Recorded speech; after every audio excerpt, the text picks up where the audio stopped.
토요일에 만나는 황장수와 톡톡톡. 지난주에 이 데이빗 보이 스페이스 ODDT라고 해서 아시는 분들은 아는 한때 글램 록이라고 화려한 색깔의 옷을 입고 여성스러운 옷을 입고 진한 화장을 하고 동성애나 양성애를 상징하는 그런 어떤 이 퍼포먼스를 하면서 좀 이 환상적인 성향의 펑크에 가까운 락을 부르던 그런 어떤 락 그룹들을 글램 록이라고 했습니다. 70년대 초반이었는데요. 이때 이런 류의 락 음악의 일종의 하이 장르로서 굉장히 영국에서 유행을 했고 미국에도 뉴욕에 그런 부분들이 좀 있었습니다. 그래서 글램 록의 창시자이자 사실상 최고의 어떤 이 인기 스타였던 데이빗 보이가 69세로 간암으로 죽었습니다. 데이빗 보이를 일종의 가상의 인물로 설정을 해서 한 편의 영화가 한 20년 전에 만들어졌는데요. 그 영화는 벨벳 골드마인입니다. 오늘 여러분께는 이 벨벳 골드마인이라는 영화와 데이빗 보이 그리고 펑크락 또 더 나아가서 락 스토리 등을 좀 엮어서 말씀드리겠습니다. 이 벨벳 골드마인은 저는 이 영화를요 얼마 전에 봤는데 전에부터 볼라 했는데 사실 저는 이 학교를 다닐 때도 고등학교나 대학 때 중학교 때 발라드 팝이나 스탠다드 락을 좋아했지 이런 전위적인 행태의 스페이스 락, 얼터너티브 락, 프로그레시브 락 이런 행태의 락을 별로 좋아하지 않았습니다. 제가 이 중딩이나 고딩 때 듣기에는 이런 종류의 음악인가 일종의 엘렉트릭 전자음도 나고 또 이상한 괴성도 지르면서 도대체 이런 것이 무슨 음악의 장르인가 의문을 항상 가져왔습니다. 그때도 데이빗 보이를 알긴 알았는데 가수로서 좋아한다기보다는 화제를 몰고 다니는 시끄러운 인물로 그렇게 생각하고 있었죠. 그래서 벨벳 골드마인이라는 영화를 제가 음악 영화는 거의 대부분 다 봤는데 이 영화는 보지를 않았습니다. 그런데 데이빗 보이가 죽었다는 이야기를 듣고 이걸 볼라 했는데 한 나흘에 걸쳐서 한 30분씩 겨우 다 봤습니다. 근데 보고 난 뒤에 역시 참 이 영화는 내 취향과 맞지는 않다 이런 생각을 했습니다. 이 영화에는요 유명한 배우가 많이 나옵니다. 이 글램 록 한 스타를 둘러싸고 벌어지는 그 사람의 인생 스토리와 관련해서 여러 명의 스타들이 등장하죠. 이 영화의 주인공인 브라이언 슬레이더는 데이빗 보이를 사실상 가정을 하고 이 영화를 찍었다고 합니다. 그런데 데이빗 보이는 이 영화가 나오고 난 뒤 이 영화에 있는 퇴폐성, 마약, 또 동성애 이런 부분에 놀라가지고 자기하고는 관계가 없다 해서 절대적으로 부인하고 이 영화에 자기 음악도 못 쓰겠다는 겁니다. 그래서 이 영화에는 여러 가지 음악이 많이 나오는데요. 데이빗 보이의 음악은 제가 듣기로는 하나도 없었던 것 같습니다. 그 다음에 이 영화에 이제 주인공했던 조나단 리스 마이어스는 어거스트 러시 같은 음악 영화에도 이 탁월한 노래를 잘 부르는 친구입니다. 잘생겨서 그 모델도 하기도 하고 영화 배우로서 굉장히 좀 이 전도양양했는데 최근에 좀 침체된 모습을 보여주는데 벨벳 골드마인을 찍을 때 나이가 19살이었답니다. 그런데 이 펑크락의 글램 락의 일종의 교주 역할을 하는 그런 모습을 보이는데 연기력 하나는 정말 탁월하다는 생각이 들었습니다. 이 영화에 의외의 인물 한 명이 등장합니다. 이완 맥그리거 여러분 잘 아시죠? 트레인스포팅을 비롯해서 온갖 영화 그 중에는 예술 영화도 있고 또 전위적 영화도 있습니다만은 매우 대중적인 유명 배우입니다. 영국 출신이에요.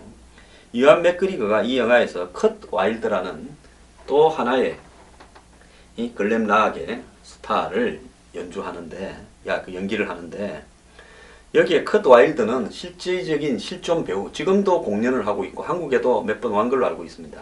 이기 팝이라는 뉴욕 출신의 일종의 게르지 락이라든지 펑크락이라고 보긴 좀 어려운 사람입니다. 항상 그 청바지 하나에 우통을 벗고 그냥 좀 외설스럽게 노래를 부르는 이기 팝이라는 가수를 연기를 했습니다. 그 다음에 이 영화에 또 다른 사람 하나 나오는데요. 그 잭 페리라는 역할인데, 그 잭 페리는 그저 그런 약간의 펑키 스타일이 있는 가수로 주인공 조나단 리스 마이어스가 별로 인기도 없이 이렇게 이 가수 생활을 해 가는데, 영감을 준 잭 페리라는 동성애 코드를 가진 일종의 이 펑키락의 거두 같은 인물로 등장을 합니다. 그 사람이 노래하는 모습을 보고 이 브라이언 슬레이드가 굉장히 감동을 받아가지고 그 사람에게 영향을 받아서 자기의 스타일을 완성하는 걸로, 그러면서 엄청난 대중적인 인기를 끌게 되는 걸로 나오는데요. 실제로 그 사람은 이 미국의 루 리드라는 그 페일 블루 아이스라는 노래를 부른 벨벳 언더그라운드의 리더 보컬이었다, 그렇게 알려지고 있습니다. 자, 여기서 우리가 락의 역사를 조금은 정리를 해보고 이야기를 해야 또 이 락을 전혀 관심이 없는 분들도 이해가 가실 건데요. 원래 락이라는 말이 나온 것은 어원이 과거에 컨트리 음악이나 블루스 음악을 로켓롤이라는 단어로 종종 이렇게 표현을 하기를 했답니다. 그 중에서 이제 락이라는 말이 나왔는데요. 원래 락은 블루스와 이 컨트리 웨스턴이 합쳐져 가지고 50년에 대동되기 시작을 했습니다. 50년 이전에는 락이라는 장르가 없었죠. 그런데 이제 척벨이라는 가수, 또 여러분들이 잘 아는 엘비스 프레슬리, 이런 사람들이 기타를 들고 나와가지고 혼자서 좀 시끄럽게 노래를 부르는 형태에서 락 음악이 이제 원형이 되었습니다. 그러다가 60년대에 영국에서 이 밴드 형태의 락 밴드가 최초로 생기기 시작을 했죠. 그래서 이 비틀즈가 영국에서 일종의 시발점이 되어 가지고 이 혼자 하던 락이 이제 밴드 형태로 이제 일종의 이 락 음악으로 자리를 잡기 시작을 합니다. 그러면서 또 하나의 영국에는 롤링 스톤스라고 부르는 락 그룹이 생겨났습니다. 그래서 비틀즈와 롤링 스톤즈가 실질적으로 락 음악의 이렇게 고전이 된 겁니다. 비틀즈는 이 스탠다드 락에 가까웠고, 롤링 스톤즈는 일종의 헤비 메탈에 가까운 원조가 되었습니다. 매우 시끄러운, 한마디로 이 굉장히 꽹꽹거리는 락이 헤비 메탈이라고 그렇게 해석이 되고 있죠. 이제 이때 뭐 지미 핸드릭스, 제니스 조플린, 뭐 밥 딜런 같은 락 스타들이 이제 막 등장하기 시작했습니다. 60년대 말이 락으로서는 이제 최전성기였죠. 그러다가 이제 70년대 들어서면서 락이 분화가 됩니다. 그래서 이 메인 로큰롤이 있고, 그 밑에 서브 하이 장르로서 뭐 사이크델릭부터 시작을 해서 펑크락부터 시작해서 얼터너티브 락, 프로그레시브 락, 이런 식으로 락 음악들이 매우 많이 분화가 됐습니다. 그때 이제 핑크 플로이드라는 사람이, 이 밴드가 일종의 이 프로그레시브 락으로 좀 전위적인 락을 하기 시작을 했죠.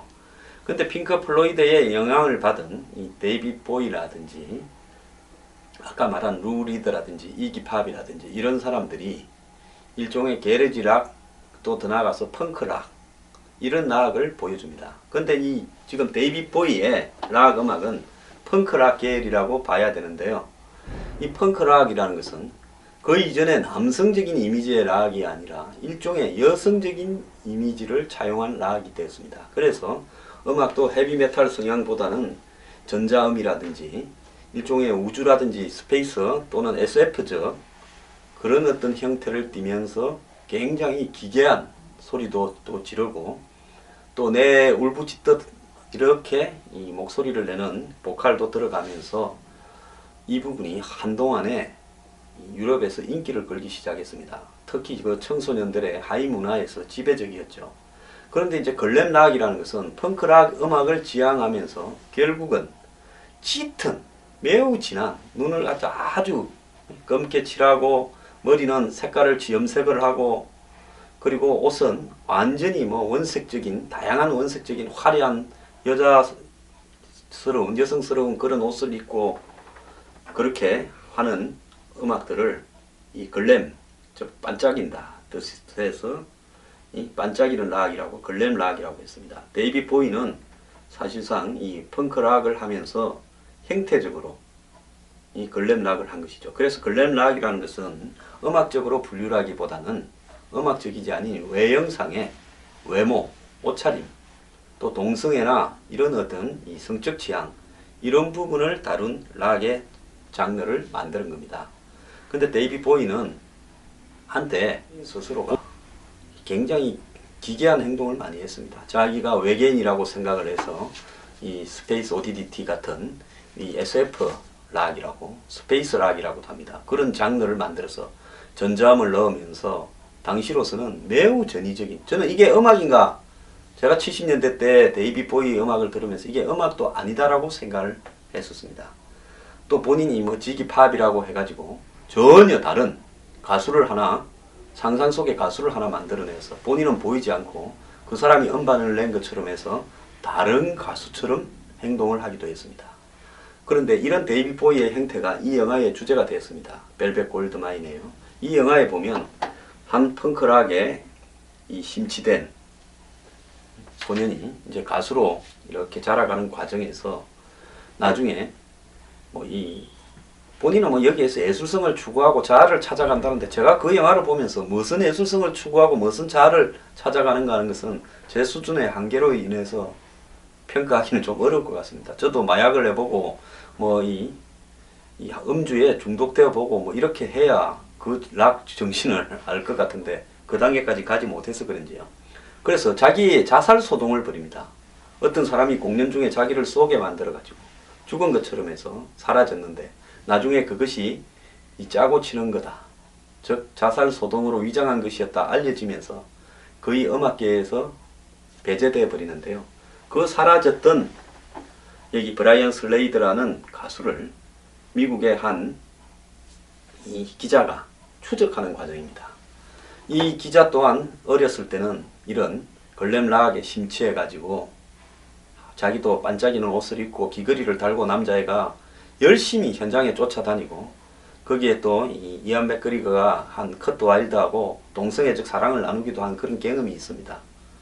그 이제 이 브라이언 슬레이드라는 그 글램 락의 가수의 이 행방불명을 본인이 추적해 가면서 그 사람이 어느 날 이제 이 중년 가수로서 이제 이 공연을 하는 모습을 포착하게 되고 더 이상은 추적을 포기하고 이제 하나의 이 젊은 날에 예술적 감수성으로 충만했던 때를 향수를 가지면서 영화가 끝나는 그런 내용입니다. 그래서 이 영화는 결국은 글램 락이라는 것이 당시에 영국 사회의 청소년들에게 퍼지고 거기에서 주요한 인물들이 서로 간에 교감을 나누고 동성애도 하고 마약도 하고 또 서로 간에 서로의 예술적 취향에 영향을 주기도 하면서 그 락이 전성했다가 한순간에 이 브라이언 슬레이드의 자살로 이제 꺼져버리는 그런 상황들을 자기의 청소년 때를 그 역시 팬으로서 좋아했던 부분을 따르면서 보여주는 그런 내용입니다. 자, 근데 제가 이번에는 이 글램 락 음악들을 듣다 보니까요. 거기에는 보면 뭐 루리드 노래도 나오고 이기팝 노래도 나오는데요. 옛날 10대나 20대 때 그 사람들 음악을 들으면서 굉장히 싫어했던 부분하고 지금 다시 들으니까 전혀 그렇지가 않아요. 제가 그래서 깜짝 놀랐습니다. 야, 사람의 이 예술적 취향이라는 것은 날이 갈수록 변하는구나. 저는 그때 펑크락에 심취하거나 사이키델리 락을 뭐 이렇게 좋아하는 친구들을 보고 괜히 저 친구는 척하는 척 하려고 저렇게 음악 같지도 않은 음악을 예술적 취향이라고 좋아한다고 집에 그런 펑크락, 글램 락 스타들 사진을 붙여놓고 이러는구나 생각을 했는데 음악 자체로 나이가 들어서 다시 들어보니까 제가 봤을 때는 음악이 상당히 심오하다는 생각도 했고 예술성도 있다라는 생각이 들었습니다. 그래서 우리가 이 세상에서 예술이라는 부분은 내가 보는 만큼 보인다. 유홍준이라고 하는 이 한국에서 이 한국의 각종 뭡니까 유적지를 탐사하는 걸로 이름을 떨쳤고 문화재 청장까지 하신 분이 그 뭐 나의 문화유적 탐사기인가 하는 책을 썼죠. 그 책의 이 주제가 뭡니까? 자기가 아는 만큼 보인다는데, 제가 이번에 그 데이빗 보이 좋아하지는 않았지만은 뭐 제 청춘의 한 구석에 자리 잡고 있던 인물이죠. 그 인물이 죽었다. 그러니까 뭔가 섭섭하기도 하고 해서 데이빗 보이를 이렇게 좀 찾아보다가 그 사람의 또 여러 가지 기행, 실제로 데이빗 보이는 이기 파업하고 동성애를 나눴다라는 그런 이 폭로도 있었고, 또 루리드하고도 이렇게 그런 이야기도 나왔고, 또 롤링스톤즈 멤버들하고도 어울렸고, 온갖 기행을 일삼았습니다. 사라지기도 했고, 또 다른 사람을 내세워서 자기인 것처럼 이렇게 위장을 하기도 했고, 그러면서 본인이 외계인이라고 하면서 이런 SF적인 영화에 한 10여 편 정도 영화 배우로도 출연을 했습니다. 실제 데이빗 보이는 얼굴 하나는 굉장히 잘생겼죠. 그런데 그런 어떤 데이빗 보이를 죽음을 계기로 한번 옛날에 내가 이 청춘에 팝에 열광하던 시절에는 저건 음악도 아니다라고 지부했던 이제 창고들을 한번 열어서 보자 했는데, 여전히 그 사람들의 정신세계는 지금 나이가 50이 넘어서 봐도 이해는 불가능했습니다. 다만 젊었을 때 저렇게 방황은 할 수 있겠다 그랬는데, 그 사람들의 음악만큼은 제가 10대, 20대에 들었던 음악과는 전혀 다른 관점으로 다가왔고, 예술적인 가치는 상당히 있다. 그리고 저런 것들이 다양하게 퍼지면서 어느 날 팝 음악의 다양한 장르를 완성하게 되지 않았나, 이런 생각을 합니다. 그러니까 락은 90년대에 좀 이 마돈나 같은 이런 싱어송라이터 가수들이 나오면서 전성기가 꺼져가기 시작했습니다. 그래서 락 음악은 이제 쇠퇴기에 접어들었다, 이런 식으로 이제 분류되었는데, 최근에 뭐 한국에도 이 락 밴드에 관한 뭐 음악 프로들도 생기기 시작했고, 이러면서 또 한국에도 보면 홍대 앞을 기준으로 해서 락을 하는 젊은 사람들이 더 늘어나고 있어요. 락이 전성기일 때는 태어나지도 않았던 친구들이 이제는 락 음악을 하겠다고 합니다. 근데 지금 또 락은 다시 비틀즈의 시기, 즉 60년대 중후반으로 클래식 락으로 가면서 거기서부터 또 재분화해 갈 걸로 보입니다. 흔히 락 하는 사람들은 자기들끼리 락 스피릿이라고 이야기를 하는데요. 락 스피릿이라는 것이 결국은 예술에는 일정한 형태나 원형이 없다. 어떤 형태로든 예술은 무한대로 상상력을 가지고 발전해 갈 수 있고, 또 정해진 어떤 틀이 있는 것이 아니라 온갖 악기와 온갖 형태로 이렇게 이 제한성이 없이 인간의 상상력을 펼치는 대로 따라가기 마련이다 하는 것이 제가 봤을 때는 락 스피릿이 아닌가 생각이 듭니다. 저도 요즘은 그런 생각이 듭니다. 제가 10대로 돌아간다면 락 음악 한번 밴드 한번 해보겠다고 한번 거기 매달려서 청춘을 한번 보내고 싶다. 근데 제가 청춘일 때는 맨날 뭐 학원 가고 공부하라 쫓기다가 뭐 대학 들어와서는 데모나 하다가 정말 이 예술적 이런 삶과 너무나 거리가 멀게 살았다 하는 측면에서 이 데이빗 보이의 죽음을 계기로 저도 이 벨벳 골드마인을 보면서 제 청춘 시절에 흘려보냈던 한 구석을 다시 한번 알아봤습니다. 근데 벨벳 골드마인 영화는 절대 보지는 마세요. 굉장히 혼란스럽고 재미는 없고 내용도 이해하기가 어렵습니다. 그냥 다만 뮤직비디오 생각한다면서 틀어놓고 다니라면서 가끔 화면 보고 음악만 듣는다면 적극적으로 볼 것을 추천드립니다. 감사합니다.